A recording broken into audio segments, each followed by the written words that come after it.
Assalamualaikum warahmatullahi wabarakatuh.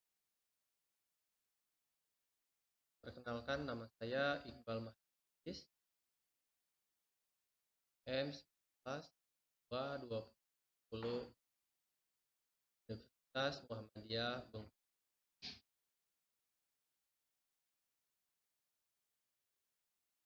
Baiklah, di sini saya akan bahas tentang materi bab 5, yaitu biaya sistem pengendalian.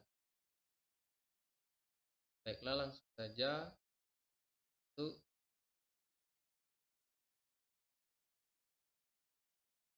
Seperti yang kita ketahui, sistem pengendalian manajemen atau SPM disingkat memberikan suatu manfaat pokok, yaitu probabilitas yang lebih tinggi sehingga karyawan akan mencapai tujuan perusahaan.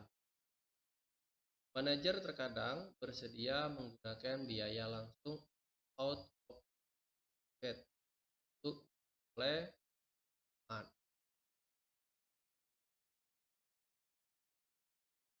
Selanjutnya ada biaya langsung. Biaya langsung sistem pengendalian mencakup seluruh biaya out of pocket, yaitu biaya moneter yang dibutuhkan untuk mendesain dan mengimplementasikan sistem pengendalian manajemen, seperti biaya pembayaran bonus naik kepada karyawan yang sudah bekerja tepat waktu, berasal dari kompensasi insentif untuk pengendalian hasil, atau biaya pemeliharaan staf audit internal dibutuhkan untuk memastikan kesesuaian dengan keputusan pengendalian dalam biaya langsung.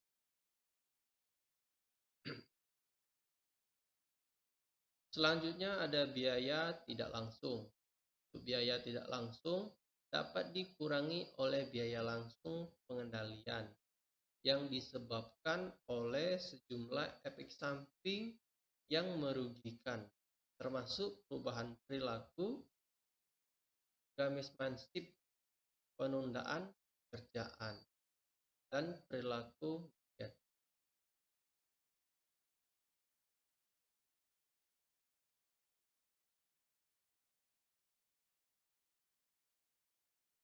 Selanjutnya, perubahan perilaku.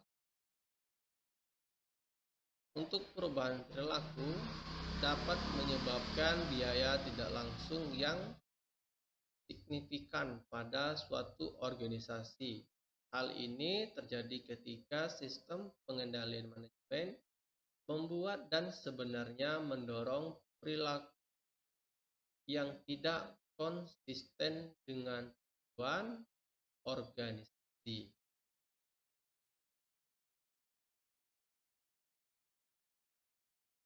Selanjutnya, perubahan perilaku dan pengendalian hasil. Dalam sistem pengendalian hasil, perubahan perilaku terjadi ketika suatu organisasi menetapkan perangkat pengukuran hasil yang tidak sesuai dengan tujuan organisasi yang sesungguhnya. Contohnya, ketika perusahaan pialang memberikan imbalan kepada seseorang, mereka dengan komisi perdagangan, klien, beberapa orang merespon dengan memutar rekening, melakukan lebih banyak transaksi daripada bunga konsumen. Dan hal ini akan berisiko pada ketidakpuasan dan perginya klien itu sendiri.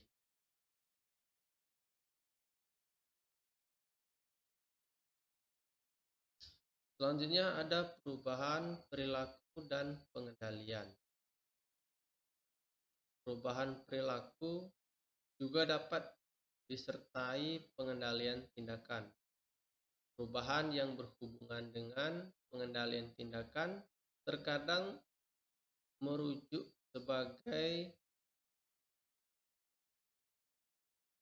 inversion, yang berarti bahwa karyawan memerhatikan apa yang mereka lakukan, tetapi mengabaikan apa yang akan mereka capai. Terkadang perubahan yang berhubungan dengan pengendalian tindakan terjadi hanya karena tindakan yang ditetapkan tidak sesuai.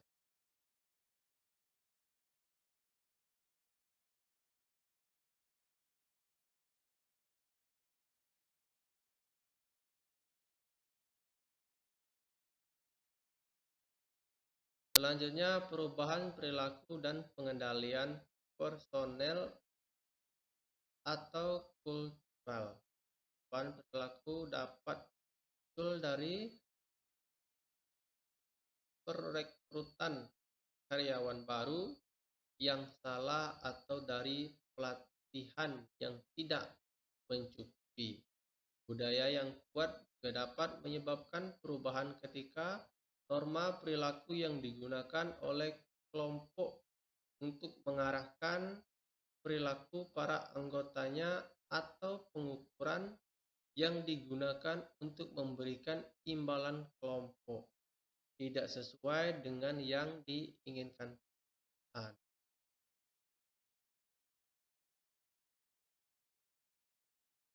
Selanjutnya,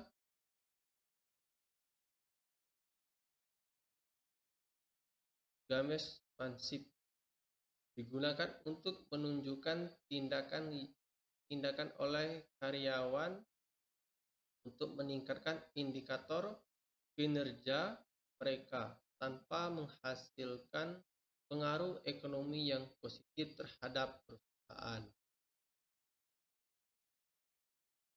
Selanjutnya, menciptakan sumber daya kelak.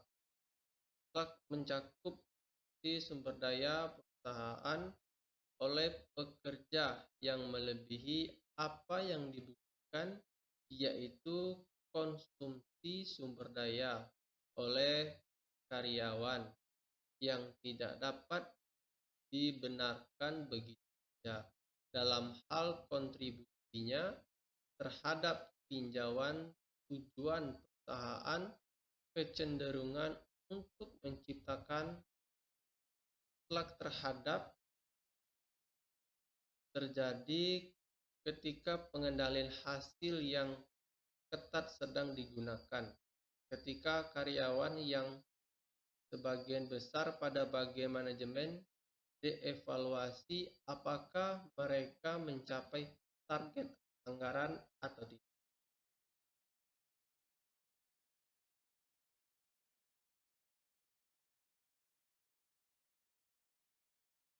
Selanjutnya, manipulasi data. Manipulasi data menimbulkan indikator pengendalian.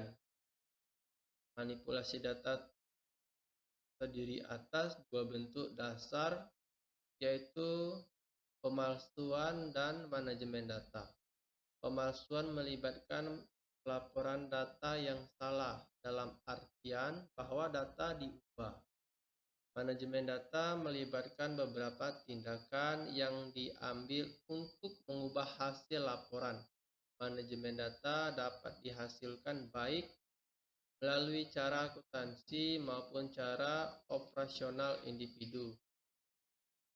yang disebut dalam akuntansi manajemen data, melibatkan intervensi dalam proses pengukuran individu yang terlibat dalam metode akuntansi manajemen data terkadang menyalahi kaidah akuntansi, tetapi seringkali mereka menggunakan fleksibilitas baik yang ada dalam pemilihan metode akuntansi atau penerapan metode tersebut.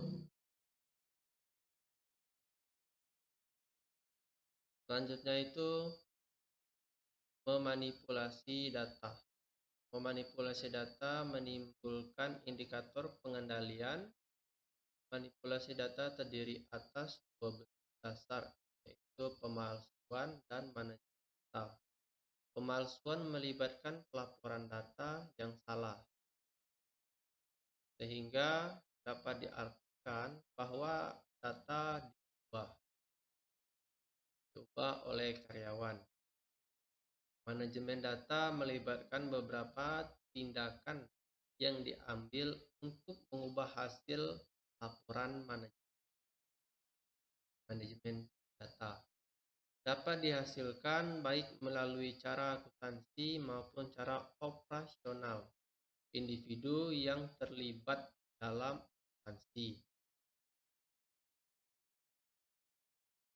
Manajemen data melibatkan intervensi dalam proses pengukuran individu yang terlibat dalam metode akuntansi.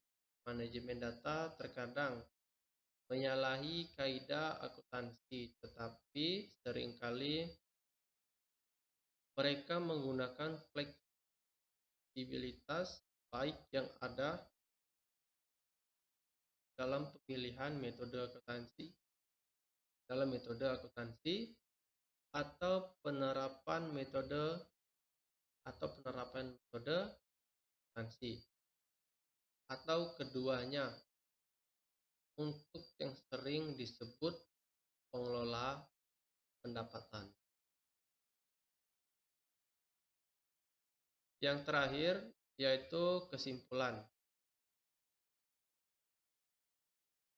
Penerapan seluruh pengendalian pada hakikatnya mengharuskan perusahaan untuk mengadakan beberapa biaya langsung dalam bentuk tunai.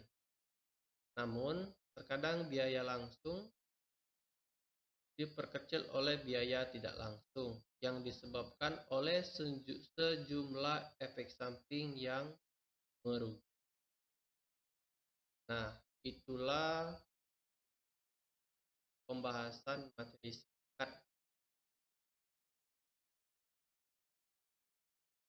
singkat tentang biaya sistem pengendalian bab 5. Apabila ada salah kata dalam penyampaian materi, saya maaf pada Allah saya pun. Wassalamualaikum warahmatullahi wabarakatuh.